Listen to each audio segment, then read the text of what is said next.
आगे ले आओ। बहुत बहुत धन्यवाद। आज जेजेपी के ऑफिस में हमारी पार्टी के प्रदेश के अध्यक्ष आदरणीय सरदार निशान सिंह जी, हमारी महिला इकाई की अध्यक्षा श्रीमती शीला भयान जी, हमारे एससी सेल के प्रमुख शेरवाल साहब, ऑफिस के सेक्रेटरी रणधीर जी, जिला सिरसा के अध्यक्ष सरजीत जी, इलेक्ट्रॉनिक मीडिया, प्रिंट मीडिया के सभी साथियों, मैं माफ़ी चाहूँगा कि 3 बजे की प्रेस कॉन्फ्रेंस कुछ मीडिया के साथियों ने रिक्वेस्ट किया कि इसको थोड़ा डिफर कर दिया जाए 5 बजे, फिर 5 बजे भी करते करते, क्योंकि आपकी एंगेजमेंट्स 1-2 जगह और थी, 5:30 बजे शुरू हो रही है। मगर फिर भी मैं माफ़ी मांगता हूँ, कुछ साथी पहले आ गए और उनको इंतजार करना। वहीं आपका स्वागत करता हूँ, आपका आभारी हूँ कि कम समय में आप लोग इस शॉर्ट नोटिस पे आप सब यहाँ आए। आज हम सबका आपके बीच में जो आने का मुख्य तौर पर कारण है, प्रदीप जी आ जाओ, आओ एक चेयर और आ जाओ। आज आपके बीच में जो आने का बड़ा कारण है, पिछले लंबे समय से किसानों को लेकर के देश में, प्रदेश में, मीडिया के सामने कई दफे आपसे रूबरू होने का अवसर मिला। कुछ दिन पहले मैं जब सिरसा में था तो मैंने देखा कि किसानों के कुछ नेता, एसकेएम के नेता योगेंद्र यादव जी, चदूनी जी, निरंतर आकर के हमारी सरकार पर और विशेष तौर पर दुष्यंत चौटाला जी पर, कहना तो नहीं चाहिए मगर स्वयंभू किसानों के नेता जो शायद खुद खेती नहीं करते होंगे मगर किसान अपने आप को कहते हैं, वो हमला करते हैं, बार बार हमला करते हैं। और इस बार इस हद तक उनने कुछ बातें कही जिसका माकूल एनवायरनमेंट में जवाब देना हमारी भी जिम्मेवारी है। अगर नहीं देंगे तो बहुत सारे लोगों को मिसकंसेप्शंस होंगी, गलतफहमी पैदा होंगी। यानी वो जो उनका टारगेट है लोगों को भड़काने का, उसमें वो कामयाब। मैं लंबा चौड़ा समय ना लेकर के, आपने ये तो देख लिया, मैंने कहा था यादव साहब से कि ये पिक एंड चूज की राजनीति आप बंद करो। सबको एक नजर से देखें, या तो अगर वो सरकार का विरोध कर रहे हैं, सरकार में बैठे लोगों का विरोध कर रहे हैं, तो एक नजर से देखें। ये जो पिक एंड चूज की राजनीति है, ये दिखाता है कि विपक्षी दलों के स्पॉन्सर्ड एजेंट ये लोग जो हैं, जिनके मैंने नाम आप लोगों के बीच में लिए, ये सिर्फ और सिर्फ व्यक्ति विशेष को टारगेट कर रहे हैं। इस मूवमेंट से इनका बहुत दूर का कोई नाता नहीं है। ये तो सिर्फ और सिर्फ एक आदमी को डिफेम कैसे किया जाए, उसकी समाज में राजनीतिक इमेज कैसे गिराई जाए, वो टारगेट लेकर के चल रही है। अब इतनी बातें हो रही हैं तो उनने कुछ सवाल दुष्यंत जी से पूछे थे, आपको याद होगा। कुछ समय पहले हमने नहीं सही समझा कि जब माहौल ऐसा है प्रदेश में, देश में, हम उस डिबेट को और आगे लेकर के जाएं, हम अपने काम पर लगे रहे। मगर जो सिरसा में उन्होंने आकर के कहा,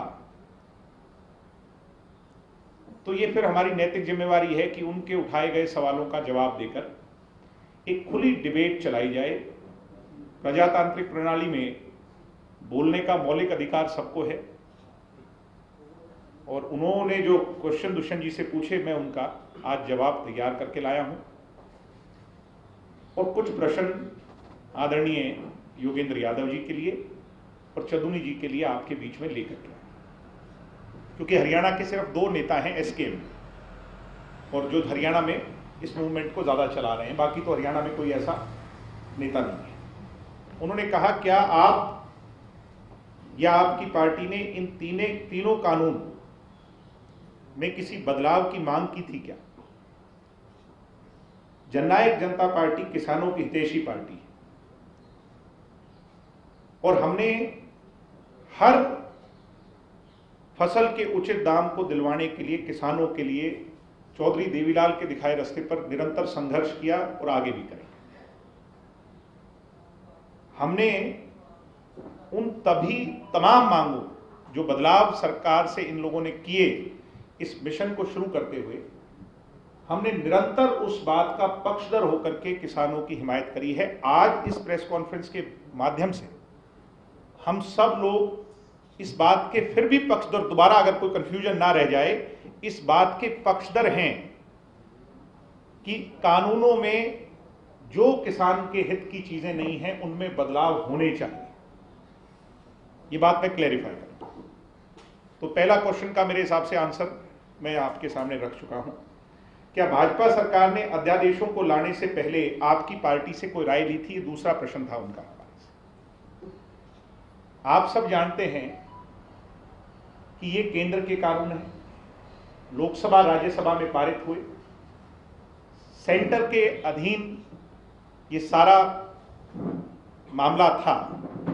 हम या किसी भी अन्य स्टेट पार्टी से इसकी राय पहली बात तो ली नहीं गई होगी, या बीजेपी शासित मुख्यमंत्री से भी या बीजेपी शासित स्टेट बॉडी से भी इसकी मेरे हिसाब से तो कोई राय नहीं ली गई होगी। दूसरी बात, लेट मी क्लैरिफाई, हमारा राज्यसभा में और लोकसभा में कोई मेंबर नहीं है, तो जब हमारा इसमें वोटिंग राइट ही नहीं है तो हमारे से राय लेने का मेरे हिसाब से तो कोई औचित्य नहीं बनता।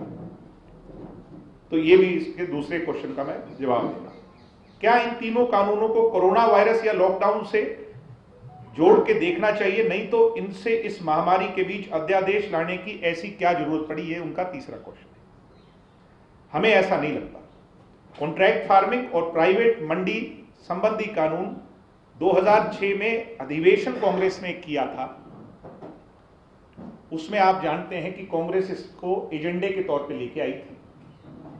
वो नहीं कर पाए, वो हिम्मत नहीं जुटा पाए क्योंकि उनकी सरकार पैरालाइज सरकार थी, बैसाखी पे चलने वाली सरकार थी। बीजेपी की जो सरकार बनी केंद्र में वो अपने दम पर बनी और किसानों के हित के लिए जो कुछ चीजें थी उनमें से उन्होंने उठा करके उसको कानूनी तौर पर अमली जामा पहना दिया।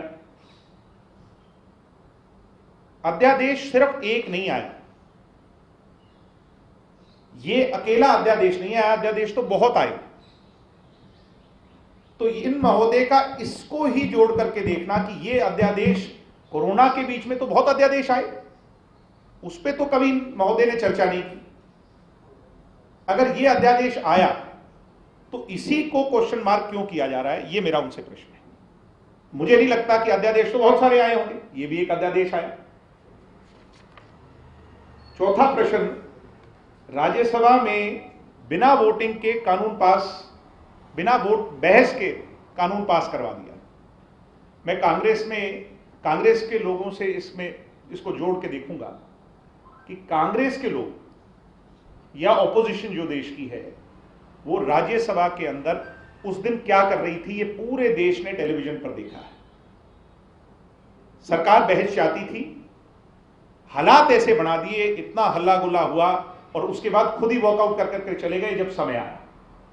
यानी ये सवाल हमसे ना कर करके, दुष्यंत जी से ना कर करके महोदय योगेंद्र यादव को ये सवाल कांग्रेस से करना चाहिए, मैं ये मानता हूं। अगर इन कानूनों से एमएसपी का कोई खतरा नहीं तो एमएसपी को कानून में शामिल क्यों नहीं किया जाना चाहिए? पांचवा प्रश्न है, बड़ा हास्यास्पद है।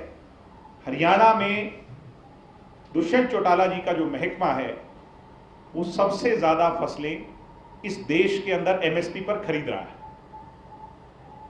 और एमएसपी की गारंटी दुष्यंत चौटाला खुद है हरियाणा में, मैं लिख के दे रहा हूं ये बात। और कानून बनाने की बात जहां तक आती है, डॉक्टर अजय सिंह चौटाला हमारे संस्थापक, हमारे राष्ट्रीय अध्यक्ष इस बात को कह चुके हैं कि हम इसके लिए तैयार हैं केंद्र से बात करने को। केंद्र की सरकार भी इस बात को मान चुकी थी। आपको ये बात याद होगी जब पीयूष गोयल जी ने प्रेस कॉन्फ्रेंस की, ब्रीफ किया मीडिया को, देश के कृषि मंत्री ने ब्रीफ किया, लगभग जब 11 दौर की बातचीत चली, एमएसपी पर बात बन चुकी थी।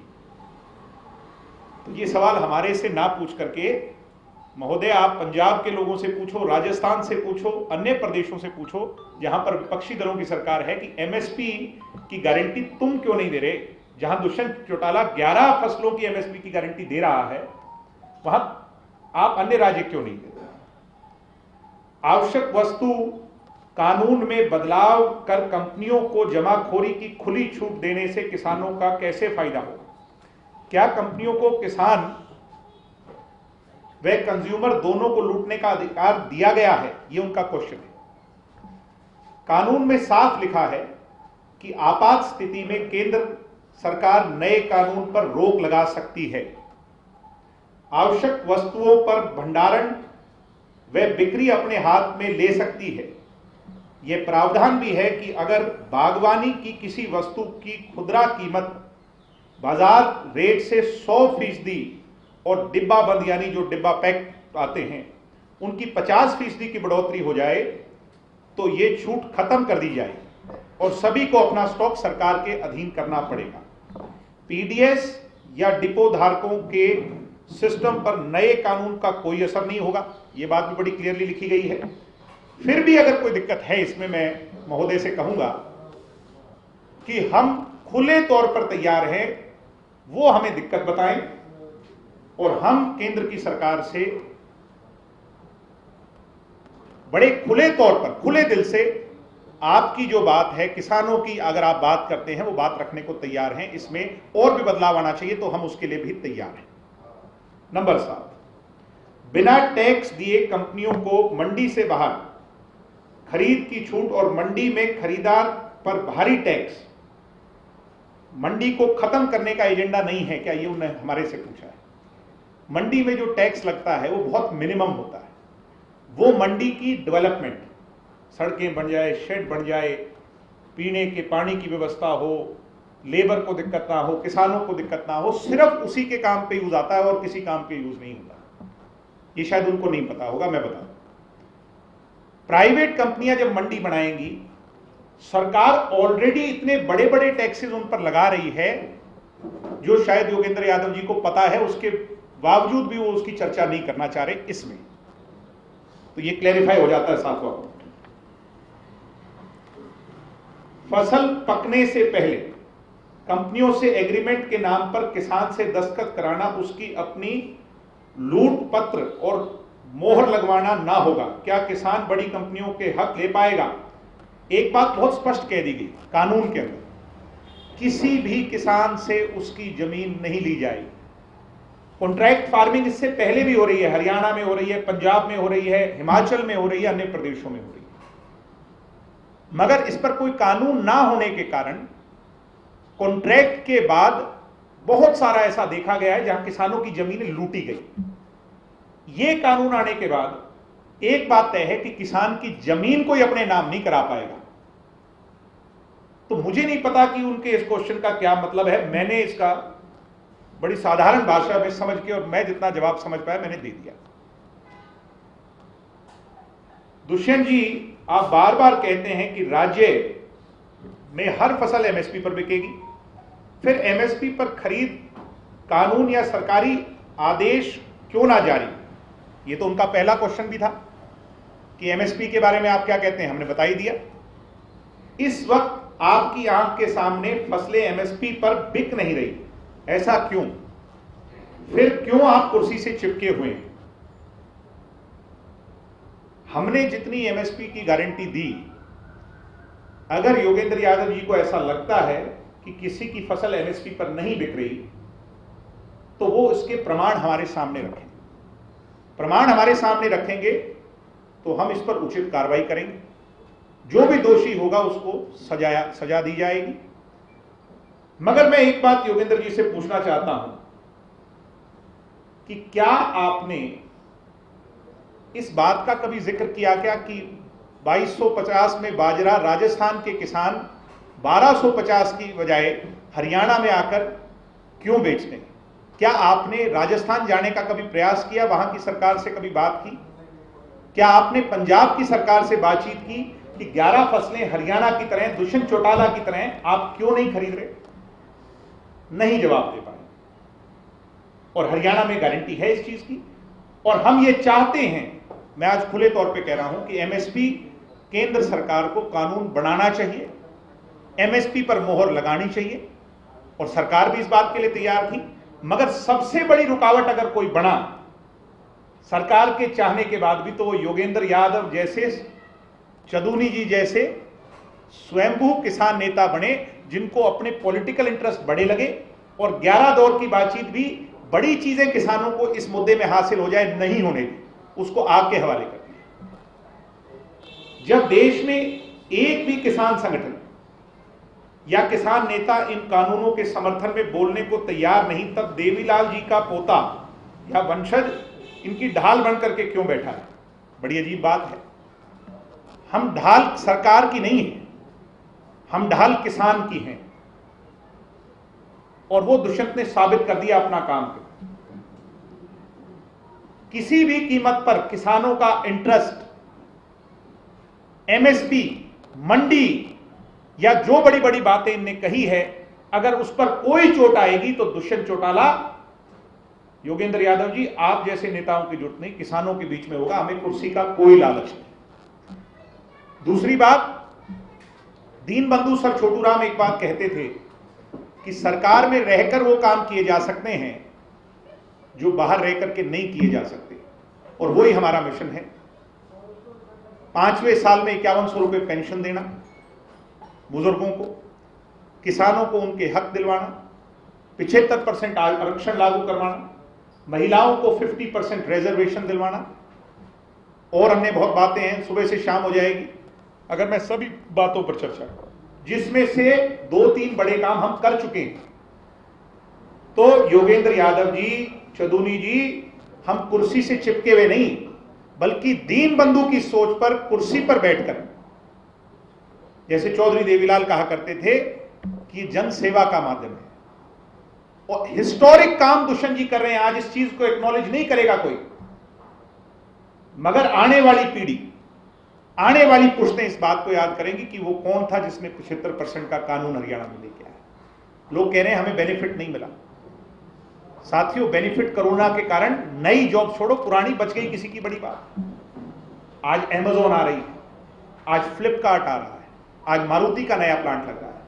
मैं योगेंद्र जी से पूछता हूं कि जिस दिन रिक्रूटमेंट हो, आप और हम खुद वहां बाहर खड़े हो जाएंगे। योगेंद्र जी, अगर 75% हरियाणा के ना लगे तो हम जिम्मेवार हैं।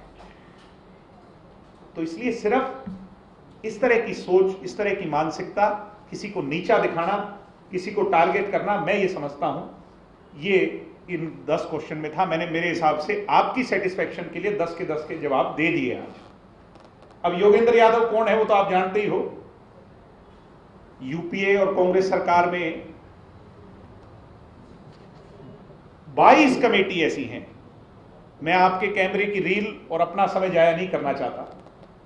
सोनिया गांधी के पॉलिटिकल एडवाइजर रहे और 22 कमेटी में समय समय पर 10 सालों में मेंबर रहे। सोनिया गांधी का खास आदमी, भूपेंद्र हुड्डा का चेला, दुष्यंत के लिए अच्छा बोल सकता है? सोचने की बात। दुष्यंत क्या कर रहे हैं? 11 फसलों पर एमएसपी देश का पहला राज्य, 1300 करोड़ की अतिरिक्त धनराशि किसानों को गई है। कंपेयर करो योगेंद्र यादव जी, चदूनी जी, किसी और प्रदेश में गई है क्या? हरियाणा छोटा प्रदेश है, उस हिसाब से इसको वो करके ड्राफ्ट करके और इसका एक फॉर्मूला निकाल के बताओ कि दुनिया देश में कोई और राज्य है क्या जहां इतना फायदा किसान को। 21-22 में रबी और खरीफ फसलों की खरीद 30,000 करोड़ रुपए की राशि किसानों के खाते में सीधा भुगतान। मैं वीडियो देखता हूं आजकल वीडियो आने लगी कि तीसरे दिन, चौथे दिन खाते में सीधा पैसा।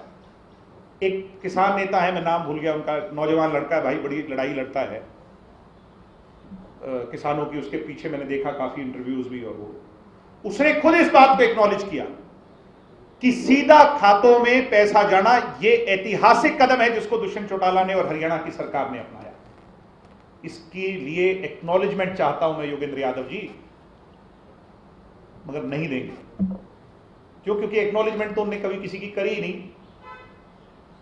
चाहे मणिपुर में कोई किसी की भैंस मर गई तो वहां जाके भी धरने पे बैठ गए, ये सोच उनकी रही है। चाहे कहीं केरला में, तमिलनाडु में कहीं कोई प्रदर्शन दिख जाए, पहली पंक्ति में ने झोला उठा के अपना आगे खड़े हो जाना है, वो सोच है, हिमायत की सोच है। 72 घंटे में भुगतान करके दिखाया हमने, लगभग 9% की दर से 1 करोड़ रुपए के राशि का ब्याज भुगतान करवाया। 1800 नई मंडियां बनाई। मैं खुले तौर पे चैलेंज करता हूं, बताओ किस स्टेट में अतिरिक्त मंडियां कोरोना काल में बनी? कोई जवाब नहीं है लोगों के पास। गन्ने पर हमने उचित दाम दिया। हर फैसला इस सरकार का ऐसा है। अब जब धान की खरीद की दिक्कत आई तो दुष्यंत चौटाला ही तो थे। योगेंद्र यादव जी आप तो नहीं मिलके आए केंद्र में किसी से, दुष्यंत चौटाला ही तो थे जो जाकर के इसकी खरीद शुरू करवाए। तो साथियों ऐसे बहुत ऐतिहासिक कदम है, मैं गिनना चाहूं तो लंबा समय लग जाएगा। मेरा आज आपके बीच में आने का मकसद ये है, अब मेरे 2, 4, 5 सवाल हैं जो मैं उनसे पूछना चाहता हूं, जो आज इस प्रेस कॉन्फ्रेंस का सबसे इंपॉर्टेंट है। झज्जर के अंदर पटोदा में एक रैली होती है, विशाल रैली होती है, आप सबके संज्ञान में है। उस झज्जर की रैली में योगेंद्र यादव और चदुनी कहां थे? और स्वयंभू किसान संगठन कहां थे? मेरा बड़ा क्वेश्चन है आज की प्रेस कॉन्फ्रेंस। और दुष्यंत चौटाला का जब हेलीकॉप्टर उतरा तो वहां विरोध, यानी एक जिले के अंदर एक तो कार्यक्रम पॉलिटिकल, जिसका तुम पॉलिटिकल कहते हो कि हम नहीं होने देंगे, हर जगह विरोध करेंगे, कोई नहीं आया। और दुष्यंत चौटाला तो कॉलेज के अंदर प्रोग्राम कर रहे थे, सरकारी कोई नई वो उसके उद्घाटन करने थे, उनके प्रोग्राम थे, कोई पॉलिटिकल एंगेजमेंट नहीं थी, लोगों के भले के लिए था। दुष्यंत चौटाला का विरोध करने आए। मैंने जिस दिन पीछे बोला, कहा क्या आप मानेसर आओगे, तो टेलीफोन ऑफ करके बैठ गए ये लोग। ना चदुनी का नंबर मिले और ना योगेंद्र यादव का मिले। बहुत से लोगों ने सोशल मीडिया पे कहा कि हम जाएंगे, मुझे तो एक भी नजर नहीं आया। आपको आया क्या किसी को? ये पिक एंड चूज की रणनीति इन 2 लोगों की हरियाणा में आग लगाने वाले 2 लोग हैं। एसकेएम में बहुत अच्छे अच्छे लोग हैं, हम उनका आदर करते हैं, मगर हरियाणा में माहौल बिगाड़ने वाले ये 2 लोगों से पूछता हूं कि आप मानेसर में क्यों नहीं नजर आए भाई? इसका मतलब आपकी लड़ाई सरकार के खिलाफ नहीं, आपकी लड़ाई सिर्फ और सिर्फ व्यक्ति विशेष दुष्यंत चौटाला को डिफेम करने के लिए, दुष्यंत चौटाला को नीचा दिखाने के लिए। 33 साल का नौजवान हरियाणा के विकास की गति पर आगे बढ़ना चाहता है, उसको पीछे खींचने के लिए, इसके अलावा कुछ नहीं। आज ये साफ है। बाजरे के लिए बड़ा प्रश्न, हमारी खरीद हरियाणा में हो रही है। क्या चदुनी ने और योगेंद्र यादव जी ने कभी भी राजस्थान में जाकर के बाजरे की फसल के लिए कोई आंदोलन किया क्या? या किसी भी नेता ने बाजरे की फसल के लिए कोई आंदोलन किया क्या? मेरा बड़ा प्रश्न है। हम उनका बाजरा खरीद रहे हैं। यह ऐतिहासिक और बड़ा दिल जैसे चौधरी देवीलाल जी का हुआ करता, वो सोच पर दुष्यंत जी और ये सरकार बढ़ रही है। मेरा तीसरा प्रश्न, क्या पंजाब में 11 या 11 से ज्यादा फसलें एमएसपी पर खरीद हो, इसके लिए पंजाब में जाकर या पंजाब की सरकार के खिलाफ आपने कोई प्रदर्शन किया या एजिटेशन किया, आंदोलन चलाया क्या? मेरा चौथा प्रश्न, सबसे ज्यादा गन्ने की पेंडिंग पेमेंट उत्तर प्रदेश में है। क्या आपने या चौधरी जी ने कभी यूपी में जाकर गन्ना किसानों की हिमायत के लिए एक भी बार आवाज उठाई? टिकैत साहब और टिकैत साहब का खानदान बड़ा पुराना और मजबूत आवाज उठाने वाला खानदान रहा, जिन्हें सदैव गन्ने के किसानों के लिए लड़ाई लड़ी। क्या कभी टिकैत साहब के साथ भी स्टेज साझा करके आपने वहां के गन्ना किसानों की चिंता की क्या? नहीं की। अगर की है तो उसका प्रमाण दे। जब दुष्यंत जी ने मीडिएशन की बात की बार बार, ये मेरा चौथा पांचवा हो गया, शायद पांचवा प्रश्न। मीडिएशन की बात की कि मैं आपकी वकालत करता हूं क्योंकि आप बार बार मेरे पर आरोप लगा रहे हैं, बार बार आप मुझसे पूछ रहे हैं, मैं आपकी मीडिएशन करने को तैयार हूं, मैं आपके बीच में आकर केंद्र की सरकार से यह लड़ाई लड़ने को तैयार हूं। क्या योगेंद्र जी ने और चौधरी जी ने, जो हरियाणा के हैं, हरियाणा के डिप्टी चीफ मिनिस्टर, कोई एरा गेरा नथु गेरा की बात नहीं कर रहा मैं, जिस पर इतने आरोप लगाते हो, जिसका इतना विरोध करते हो, जब उसने ये कहा कि हां अगर कोई और तैयार नहीं तो मैं आपकी बात को रखने को तैयार हूं, मैं आपकी लड़ाई लड़ने को तैयार हूं, क्या आपने एसकेएम की संयुक्त किसान मोर्चा की मीटिंग में दुष्यंत चौटाला जी की कही हुई बात को उठाया क्या कि हां हमने सबको अजमा लिया, एक बार इस मौके नया लड़का है दुष्यंत, पद भी है कद भी है, इसकी बात को भी एक बार अजमा के देख लो? कोई जवाब नहीं होगा। दुष्यंत जी ने कहा एमएसपी की गारंटी के लिए, तब सबसे बड़ी अड़चन ये लोग थे। डिमांड रेजिग्नेशन की करते हैं, हमारे तो सबसे पीछे एक ही बात के लिए पड़े हैं ना भाई, रेजिग्नेशन दे दो। लास्ट क्वेश्चन भी यही था उनका, तो कुर्सी क्यों नहीं छोड़ी? चौधरी जी डवाली में क्या कह के आए 2 दिन पहले की, आपने सुनी होगी कि जो लड़ाई विधानसभा में रह के लड़ी जा सकती है वो इस्तीफा देकर नहीं लड़ी जा सकती। ये बात कही या नहीं कही? तो फिर हमारे से किस बात का इस्तीफा? कुछ किसान नेता ये कहते हैं कई बार, ये मेरे 6 प्रश्न थे जी, ये मेरी रिक्वेस्ट है कि ये 6 के 6 प्रश्न लिखित तौर पे भी हम आपको दे देंगे, ये उनके सामने आप जरूर रखिएगा, और एक का भी उत्तर नहीं मिल पाएगा, मैं 10 के उत्तर दे चुका हूं। इसके साथ साथ एक बड़ी बात थी कोर्ट की, भाई कोर्ट किसानों का एसडीएम नहीं, कोर्ट में उनकी सुनवाई हो, इस बात के लिए पूरी तरह हम तैयार हैं। केंद्र की सरकार के सामने रखने और हिमायत करने के लिए, ये नहीं किसी भी और मुद्दे पर किसानों के लिए स्पेशल कोर्ट्स बनाए जाएं और जुडिशियल अपॉइंटमेंट्स हो, इसके लिए हम पूरी तौर पर तैयार हैं, हमें कोई शंका नहीं। एमएसपी की गारंटी के लिए हम पूरी तौर पर तैयार हैं। सम्मानित साथियों, ये 6 प्रश्न मैंने उनके सामने आज आपके माध्यम से रखे। मुझे उम्मीद है कि उनका उत्तर मुझे ये दोनों नेता बहुत जल्द देंगे, और फिर उसके बाद अगर किसी भी तौर पर पूरे प्रदेश के अंदर अगला 1 महीना 30 दिन, आज 12 तारीख है,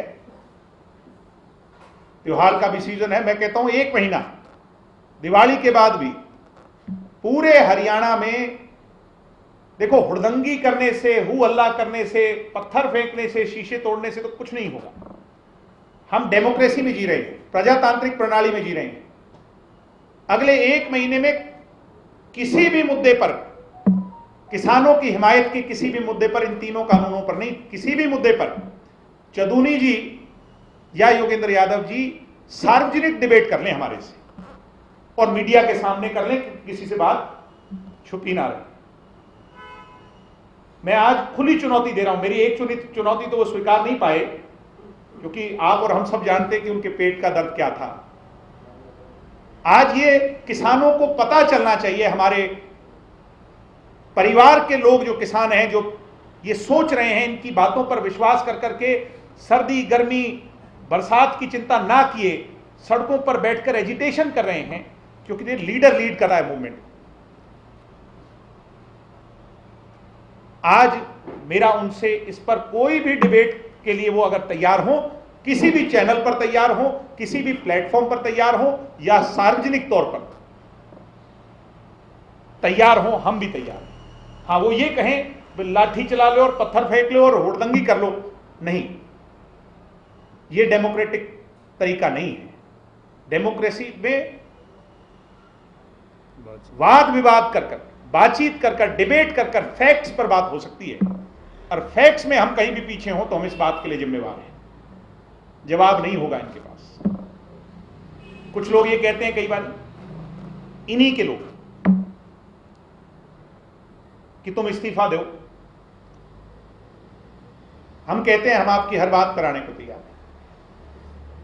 वहीं कुछ लोग ये कहते हैं तुम्हारे पल्ले क्या है, इनके तो पल्ले ही कुछ नहीं, इन पे वो ना करियो।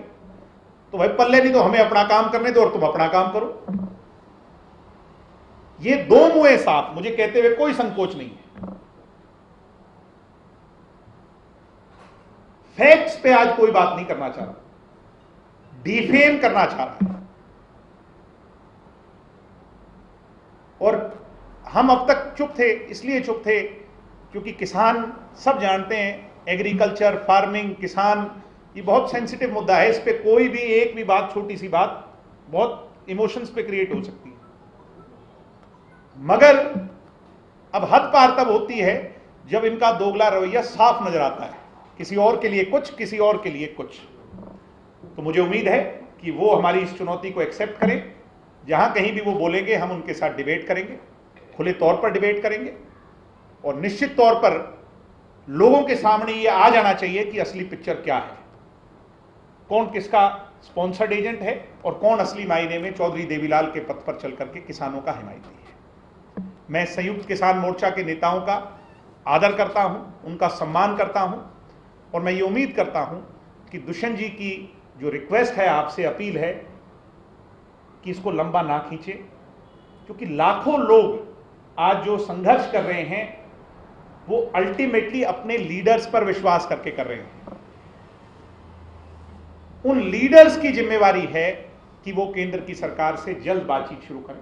आप हमें माध्यम बनाना चाहें, आधी रात को चाहें, मैंने कहा था पहले कि दुष्यंत जी अपनी बस लेकर के आ जाएंगे, उसमें आप सबको साथ बिठा करके चाहे केंद्र में किसी स्तर पर बातचीत करनी हो, हम कर करके आपके हिमायती हैं, हम आपके हैं।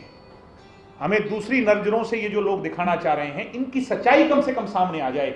मेरी प्रेस कॉन्फ्रेंस करने का प्रैक्टिकल फैक्ट्स पर जो चीजें कागज पर हैं, हवा हवाई नहीं है, उस पर मैंने आज आप लोगों से ये कुछ बातें की। आप आए, शामिल हुए, आपने मेरी बात सुनी, आप सबका बहुत धन्यवाद, आप सबका आभार। और सभी नेता आए, मैं इन सबका भी आभार, धन्यवाद। कोई आपका क्वेश्चन हो तो बिल जो है वायरल हो रहा है, उसमें लिखा हुआ कि जो बाजरे की फसल को 1121 रुपए खरीदी गई और उसी को एक मुद्दा बनाया जा रहा है कि दुष्यंत चौटाला ने कहा था कि वो एमएसपी। मैंने क्या कहा आपसे कि कोई भी चीज, आजकल तो ईमेल का जमाना है, व्हाट्सएप का जमाना है, कहीं किसी ने कोई बात इस तरह की है तो हमें भेजो। अगर कहीं पर ऐसा हो रहा है तो उस पर कार्रवाई होनी चाहिए। ये कानून का राज है, अगर कोई गलत कर रहा है तो उस पर कार्रवाई होनी चाहिए।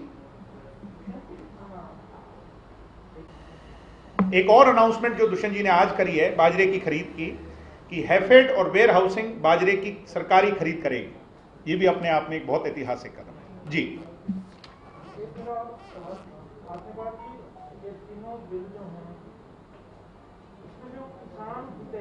बात नहीं होगी, कोई बिंदु नहीं होगा तो वो वापस करने में आप हिमायत करेंगे। आपकी नजर में तीनों जो कानून हैं उसमें क्या क्या ऐसे बिंदु हैं जो सर बदलाव जो इस देश की फार्मिंग है वो बहुत वाइब्रेंट है।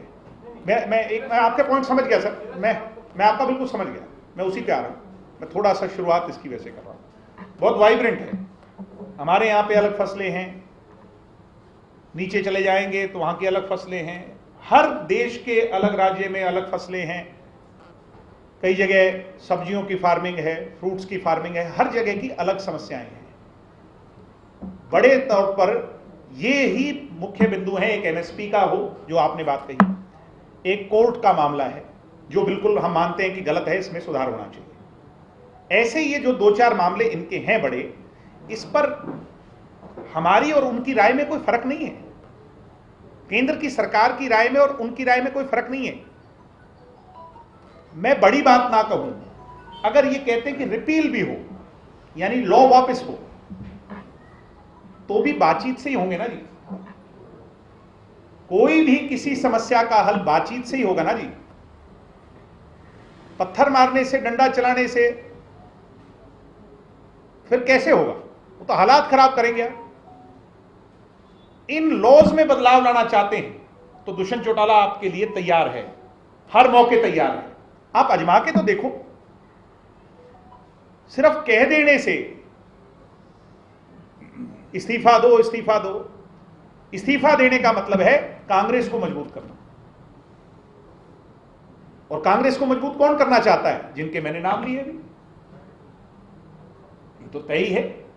जो उनके सहयोगी रहे होंगे उनके लिए सॉफ्ट कॉर्नर तो रखते ही होंगे ना। मैडम गांधी के जो पॉलिटिकल एडवाइजर रहे होंगे 10-10 साल 22-22 कमेटियों की मलाई चाटी होगी, वो सॉफ्ट कॉर्नर तो रखेंगे ही ना। दुष्यंत चौटाला को टारगेट करने का मैं समझता हूं, मेरी राजनीतिक सोच समझ में, इसका इशारा अकबर रोड से आया होगा और कहीं से नहीं है, और ये उनके एजेंट हैं। इसी के साथ और जुड़ा जी सर। तो आपने कहा कि 2-3 बिंदु आपको समझ आते हैं कि बदले जाने चाहिए। जी सर।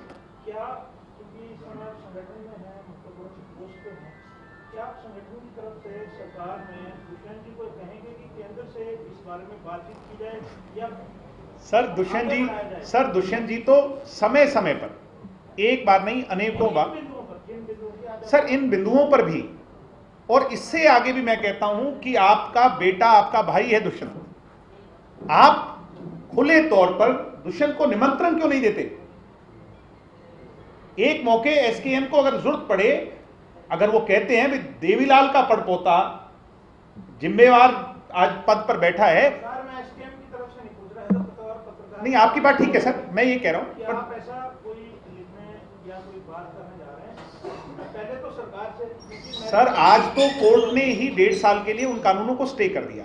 सरकार कह रही है कि इन 1.5 सालों के अंदर हम इसका हल निकालते हैं। हम तो समय समय पर मिल करके केंद्र के लोगों से दुष्यंत जी बातचीत करते रहे हैं और इसके हल की तरफ हम आगे भी बढ़े, मगर हल तब होगा जब आंदोलन में बैठे लोग सरकार के साथ आकर के फैसला करेंगे। सर 10वें दौर की बातचीत तक लगभग 18 अमेंडमेंट के ऊपर सहमति बनी थी। 11वें में आपकी पट्टियां रख दी थी कि ये तीनों काम रिपील हो और एमएसपी गारंटी एक्ट मिले। तो बात एमएसपी वाली बात तो सरकार मानी गई थी, नहीं, वो तीनों वापस लेना और एमएसपी गारंटी दोनों पर एक साथ बातचीत बनी थी। वो मुंह में पट्टियां लगा के बैन लेके बैठ गए थे, तो उसके बाद बातचीत का तो मैंने कहा कि अल्टीमेट कंक्लूजन भी तभी होगा ना। 11वें दौर की बातचीत तक आप आ गए, आपने कितनी प्रोग्रेस की पहले दिन से और 11वें दौर तक? करे ना, क्या पता और सारी बातें मान ली जाती।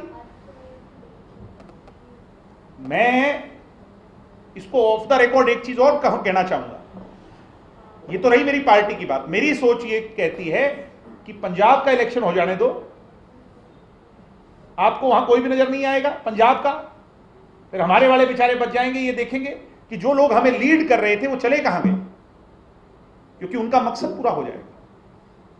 ये मेरी सोच कहती है, मैं मानता हूं इस चीज को। अभी योगेंद्र यादव जब ये आंदोलन शुरू हो रहा था तो सिरसा जा रहे थे, दूसरे चौटाला के घर का गाँव।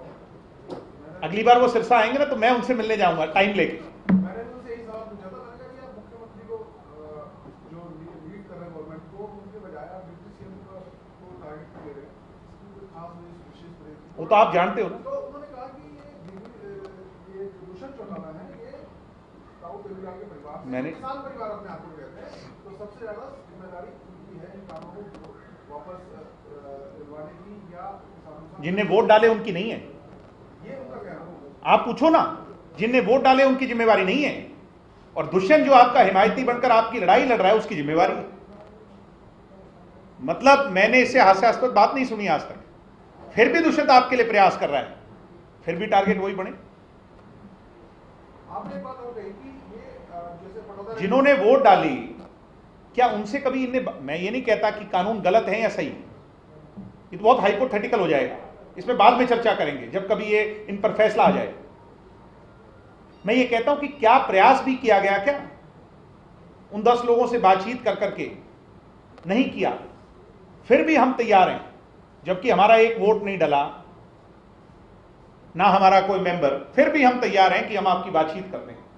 एक बात आपने और कही कि जैसे बड़ौदा रंडी का जिक्र किया आपने कि ये नेता राम जी की वो रही कि उनका विरोध क्यों नहीं करते हैं?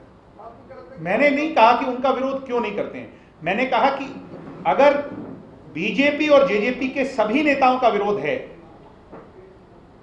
तो किसी पॉलिटिकल प्रोग्राम के अंदर जो कि होता है, हजारों लोग एकत्रित होते हैं, वहां पर एक भी आदमी नजर क्यों नहीं आता? मेरा एक बड़ा सवाल है। और मेरे हिसाब से अगर मैं आपके साथ मेरे कोई आज के नहीं, मैं तो इनसो के समय से आप सब लोगों को जानता हूं। इस बात को तो मन ही मन आप कह नहीं सकते, मानते तो आप भी हैं, कहेंगे नहीं, वो आपकी मजबूरी है क्योंकि आप उस एंड पे बैठे हैं। विजय जी, आपने कहा कि सरकार जो है एक स्टेज पर एमएसपी पर कानून बनाने के लिए तैयार है और चडूनी और यादव ने उसका विरोध किया, तो किस स्टेज पर? चडूनी और यादव दो लोग हैं, अन्य भी कई और लोग हैं। ये लोग जो स्पॉन्सर्ड लोग हैं, जब कोई बात बनती लगती है तो इनको इशारा है कि बात नहीं बनने देंगे। मैं ये मानता हूं, सीधा आरोप ये है कि ये समझौता नहीं होने देना। तो सही है। सर आप भी रिपील के पक्ष में हैं? मैं रिपील के पक्ष में नहीं, मैं ये कह रहा हूं कि किसानों की जो बात किसान कर रहे हैं, वो वहां इतने लाखों लोग, हजारों लोग जो बैठे हैं या समय समय पर गए हैं, वो यूं नहीं गए, उनकी कोई भावना है, उनकी भावना की कदर होनी चाहिए और उनकी हर संभव लड़ाई में हम उनके भागीदार हैं, हम उनके सहयोगी हैं और सरकार के अंदर रह करके उनके लिए हर वो काम कर रहे हैं जो ऐतिहासिक होगा, जिसको वो आने वाली पीढ़ियां याद करें। जी सर। एक आपने कहा कि आपकी पार्टी संसद में कोई रिप्रेजेंटेटिव नहीं है। जी सर। जी, अगर होता तो क्या आप पक्ष में? ये फिर हाइपोथेटिकल क्वेश्चन है, वो तो ये वाली बात होगी कि कानून, अब आज तो कानून लागू ही नहीं हुआ। नहीं, वैसे आपने कहा था आज कुछ लोग कह रहे हैं कि जो है ना, फसल चली जाएगी, हमारे खेत चले जाएंगे, हमारी जमीन चली जाएगी। सुप्रीम कोर्ट ये कह रहा है, मैं आपकी बात से सहमत हूं, तो हम उसको अपनी उसमें डिस्कस करते और मैं आपको बेहतर जवाब दे पाता, जो मेंबर होता उससे डिस्कस करते और सारी बातों को आपके सामने रखते। अगर वो बहुत हाइपोथेटिकल बात होगी ना, हम आपके माध्यम से किसानों से ये कह रहे हैं, हम आपकी हर बात से सहमत हैं, मगर जरिया वार्तालाप से होगा, ना कि जो हो रहा है उससे। Thank you. एक सवाल सर, इलाहाबाद को लेकर के अब वो बहुत डाइवर्ट हो जाएगा, चलो कर लो। इलाहाबाद में आप होके भी आए, वहाँ पे आपको कैंडिडेट सब डिक्लेयर हो गए, सब किस तरीके से आप देख रहे हैं मुकाबले को, और गठबंधन कहाँ खड़ा है? मुकाबला त्रिकोणीय है, तीन हमारा गठबंधन, बीजेपी, जेजेपी, उधर कांग्रेस और उधर आईएनएलडी, ये तीन पार्टियां चुनाव लड़ रही। मैं ये मानता हूं कि इसका जो एंड रिजल्ट होगा, हमारा बागड़ी बेल्ट बहुत साइलेंट वोटर है वहां पर ज्यादा, मैं ये मानता हूं कि अंडर करंट बहुत बड़ा है और ये जो सूखे इमोशंस हैं, इसका कोई कुछ नहीं होगा। जो ये ड्रामा, पहले इस्तीफा दिया ये कह करके विधानसभा में कि मैं यहां का मुंह तब देखूंगा जब इनको रिपील करा लाऊंगा, अब वो रिपील भी नहीं हुए। अब ये कह रहे हैं कि मैं इसलिए चुन के जाऊंगा कि मैं इनको रिपील करा लाऊंगा, जबकि होने केंद्र से नहीं। तो किसी ने ये पूछा कि अगर फिर भी नहीं हुए, बोला फिर इस्तीफा दे दूंगा। तो इलाहाबाद की जनता तो इनके इस्तीफा खेल में अटकी रहे। तो मैं कह रहा हूं, अंडर करंट समझदार लोग जो है ना हमारे इलाके के बहुत हैं। नीचे नीचे मैं ये मानता हूं कि हमारी जो जीत का मार्जिन होगा, मेरे हिसाब से 15, 20, 25 हजार तक जाएगा। एक बात सर, एक चर्चा चल रही है कि कांग्रेस जो है अपने ही कैंडिडेट को नहीं जिताना चाहती, वो चाहती कि अगर किसान आंदोलन जिंदा रहे तो क्यों ना इसका फायदा इनेलो को देने की कोशिश की जाए। ये अजीब सी बात है, कांग्रेस कोई भी पार्टी अपना कैंडिडेट हराना क्यों चाहेगी? ये तो मेरे मैं कह रहा हूं इस पर भी चर्चा चल रही है, आप भी मानते हैं ऐसा कुछ हो सकता है? नहीं, ऐसा नहीं होना चाहिए। तो सभी ऐसा है ना जी, जो कांग्रेस के जिताने से कोई जीतेगा नहीं, किसी के हराने से कोई हारेगा नहीं। लोगों ने फैसला करना है। भय की, आतंक की, डराने धमकाने की अब राजनीति का समय चला गया। अब लोग मधुर भाषी को, जो लोगों के बीच में रहे, उसकी बात करते हैं। जो लोग 11 बजे उठा करते थे, वो आजकल 7 बजे उठ के मंदिर जाने लग गए। तो देखो ना समय, जो कह रहे थे कि घर बैठे 70,000 से जीता बैठा हूं, कोई हराने वाला नहीं।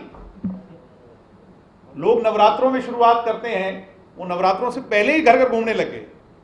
तो चिंता कितनी बड़ी है, क्योंकि प्रैक्टिकली जब वहां घूमोगे आपको पता चल जाएगा। मैं कहता हूं आप भी एक बार जाके देख के आओ। अंडर करंट जिसको कहते हैं, गुरुद्वारे से जब बाहर निकाल करके उन गुंडों ने, बदमाशों ने फेंका कैंडिडेट को, तो उसका शहर में इतना बड़ा अंडर करंट गया। हर कम्युनिटी ने ये कहा कि ये इससे ज्यादा शैलो काम नहीं हो सकता जो आज हुआ। किसी के रिलीजियस राइट को थोड़ी रोक सकते हो आप। मतलब कल को तो खाना पीना भी बंद कर देंगे। ये तो इस तरह की अराजकता पे उतारू हो गए, ये जो इस तरह के। और ये गाइडेड कौन है? गाइड कौन कर रहा है? गाइड तो वही लोग कर रहे हैं जिसको इन चुनावों से खुद का बेनिफिट है, उस इलाके का कोई बेनिफिट नहीं कर रहा। ठीक है सर, थैंक यू जी। मुझे उम्मीद है कि मेरे प्रश्न जो है ना उन तक पहुंच जाएंगे। जी, कार्रवाई होनी चाहिए, इनेलो का हो, किसी भी दल का हो, किसी भी दल का हो, कार्रवाई होनी चाहिए। और ये दिखाता है कि किस तरह की मानसिकता के लोग जिम्मेवार पदों पर बैठे हैं। तो ये तो कहते ही थे ना, चौटाला साहब भी कहते थे, जो उनका प्रदेश अध्यक्ष है उसके बारे में चौटाला साहब के क्या विचार थे, वो आज उनका प्रदेश का अध्यक्ष है। विधानसभा में आप गए हो,